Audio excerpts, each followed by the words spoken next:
The Smash leaker Fatmanonice finally talks more about a character that we might be getting in December. Let's talk all about it. Block content.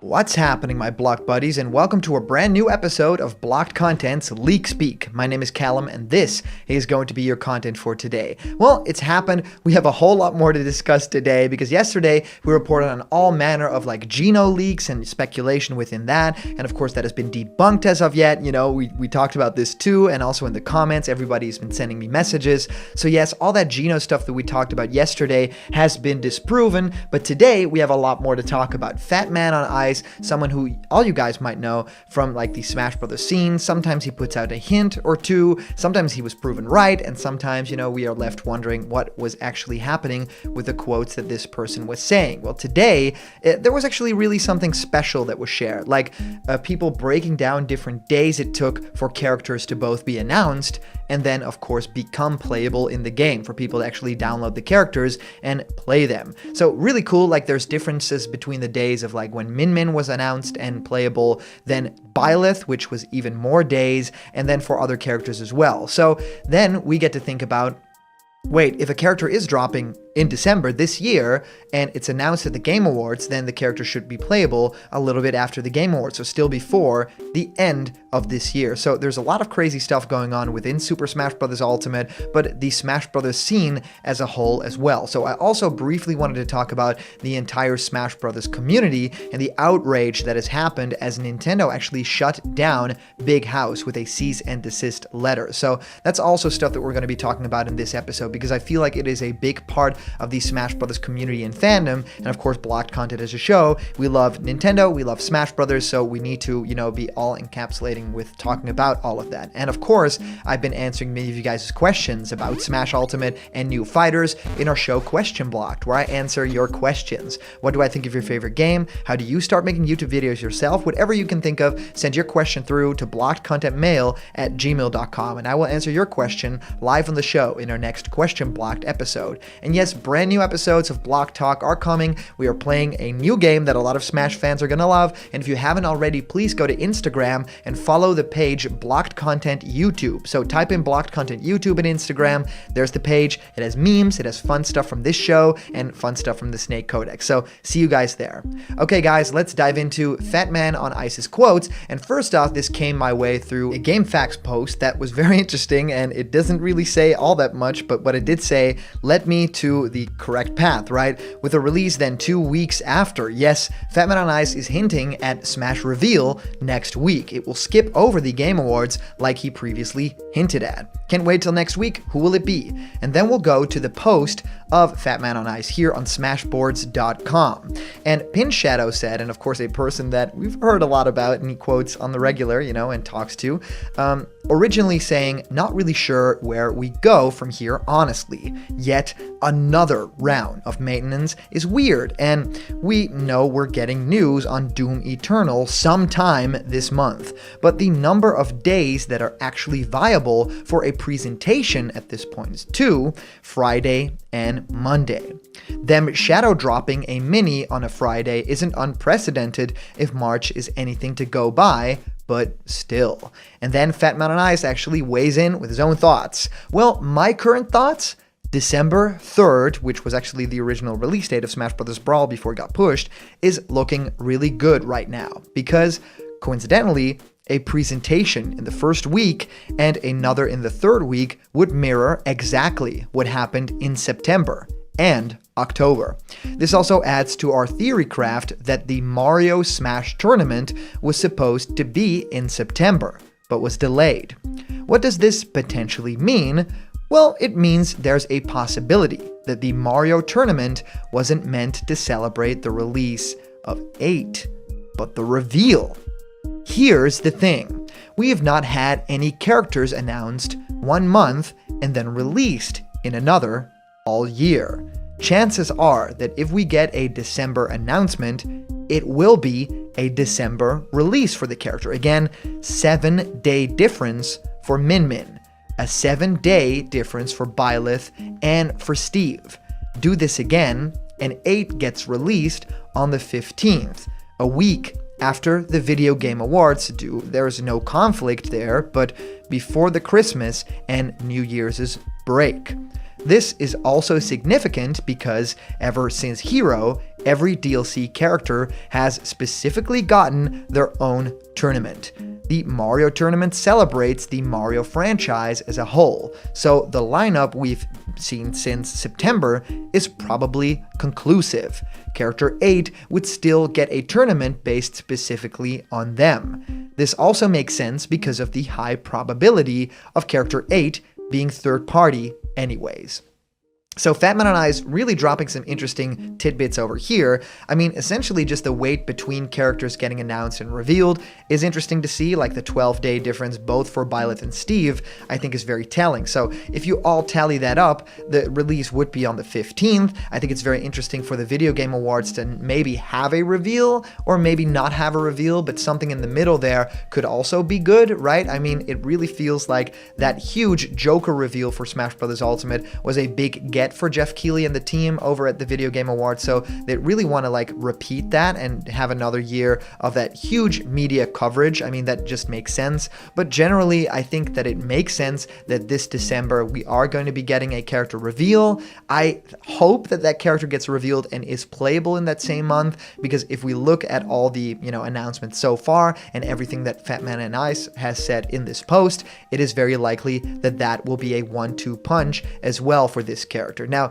him saying the high probability of 8 being third party, I think he's saying that because, of course, different characters from this pass have already been first and third party, but the previous pass was all third party and one first party. So maybe he's thinking this is some sort of a reversal going on here, and that's what, is a very famous fan theory as well. So I'm generally curious if you guys have any thoughts on that December character. Is that actually going to happen or not? Well, also, we really wanted to quickly mention the Smash Brothers community as a whole and Melee and all of that stuff within Nintendo, right? I mean, I am a little bit on the side of Nintendo with this. I'll just say that up front, not necessarily because of everything going on, but generally because they are like technically in the right, and yes, making modifications to a game is sort of questionable if it's an intellectual property belonging to a company, stuff like that. But I'm on the Smash community side in terms of it is a pandemic, right? People are having trouble like connecting together, and if this is a way for people to play games together,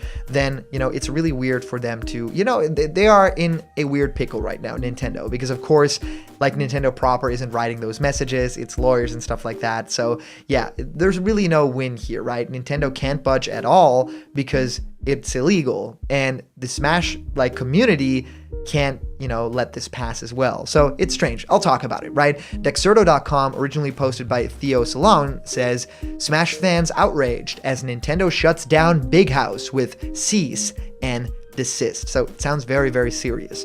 Once again, the Super Smash Bros. Community is bemoaning Nintendo's vice-like grasp over its fighting game as the company forces a major, highly anticipated tournament to be cancelled. Within a few weeks of the Big House Smash Melee and Ultimate tournaments, organizers have had to break the news that the event cannot be held nor broadcasted. While Nintendo have become notorious for restricting usage of their titles, this cancellation appears to be a step too far for esport fans who have grown hungry for Smash competitions. Many fans understand that Nintendo is fully within their rights to demand a cease and desist from an organizer, citing the usage of Slippy. For reference, Slippy is used with Smash emulators to modernize Melee's esport potential and has been considered a breakthrough for the community since its inception in 2018. Unfortunately, Nintendo decided this unauthorized usage of a third-party project was enough of a primary reason to delegitimize the entire event. And in the wake of this decision, the Smash community has taken over social media condemning the gaming giant. The original tweet goes, "The Big House is heartbroken to share we've received a cease and desist from Nintendo of America to cancel our upcoming online event. We were informed we do not have permission to host or broadcast the event, primarily due to the usage of Slippy. Sadly, all our competitions are affected. We are forced to comply with the order and cancel the Big House online for both Melee and Ultimate. Refund information will be sent shortly. We apologize to all those impacted. Well, following the Big House's heartbroken announcement, a number of the game's premier players have joined fans in slamming Nintendo's behavior and patterns of restrictive control over the esport. The three most renowned Melee players of all time, Juan H. Box de Miedma, Joseph Mango Marquez, and Adam Armada Lindgren, all described the situation with quote tweets of Big House's original statement. Similarly, Team Solomid's William Leffen held set also about the issue, explaining that this is yet another unsurprising failure on Nintendo's behalf, citing a 2013 situation in which Nintendo sought to block a Melee tournament from taking place at EVO 2013. The popular gamer criticized the company's action. Nintendo shooting themselves in the foot, just like EVO 2013. Sadly, at this point, I'm far from surprised. While HBox tweeted a dramatic "this is the beginning of the end," and Armada echoed the increasingly trending #FreeMelee slogan, Mango opted to take his frustration out in a different, more actionable way. In what would appear to be a subtle nod, beckoning a boycott, Mango redirected anger towards Nintendo by picking a fight with the company's most profitable franchise, Pokemon. Joseph then said, "Remember this when you buy their next Pokemon game for the 100th time." As of yet, there has been no response or clarification from Nintendo. While most understand that the company is technically allowed to restrict competitions using their properties, especially when tied to third parties, the game's community remains furious with the decision. Melee was released back in 2001 and, according to the fans, has survived as a beloved esport despite years of overbearing behavior from its developers. Nearly 20 years later, players are not surprised by Nintendo's pattern of control, but seem to have grown completely sick of it. Well, this situation is evolving, so we'll keep you guys in the loop about everything Melee and the Smash community. I just wanted to shortly touch on this. So, of course, I would love to hear what you guys think of all this Fatman on Ice news in the Smash community. If you comment down below, that could actually be featured and read out loud in our next video. And today's comment question is, of course, well, do you believe Fatman on Ice's quotes and everything that that person has said, especially in regards to the Mario tournament, the days between different characters, and of course the brand new character 8, then getting revealed? I mean, what are your specific thoughts on this character dropping, and when do you think in December this will happen? Or will it actually carry over into the next year, and will it just be a December announcement, maybe at the Game Awards or something like that? Or will it be a December announcement, January release, or a January announcement and a January release? So let me know. As for our previous comment question winner, our answer comes to us from our user, John R., saying, yes, Gino is coming as a Mii costume. He'll be in. Remember a few months ago when someone posted pictures of Steve and Gino and said that one would be a playable fighter and one would be a deluxe Mii costume? Well, part of that has already happened.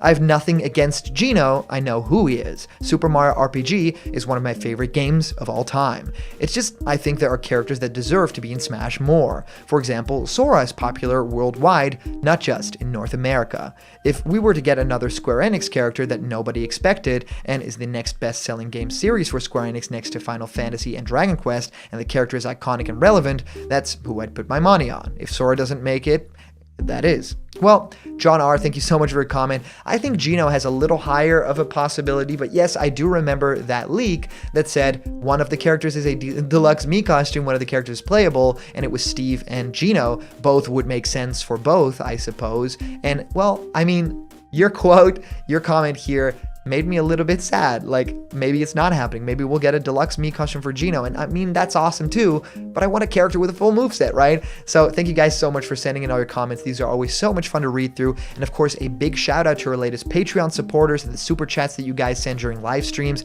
You guys make block content as a channel possible. So if you want to have yourself created as a block content character, or join me for discussions, or even have your own ideas become videos on the channel, go to patreon.com/blockedcontent. There's a bunch of incredible rewards there, and they're waiting for you. And remember, if you're not yet a member of the Blocked Content family yet, hit subscribe now, smash that like button, and ring the bell for notifications. And all the news and fun you care about will be delivered on the daily to you. Thank you guys so much for watching, and I'll see you around the corner with, as always, more Blocked Content. See ya!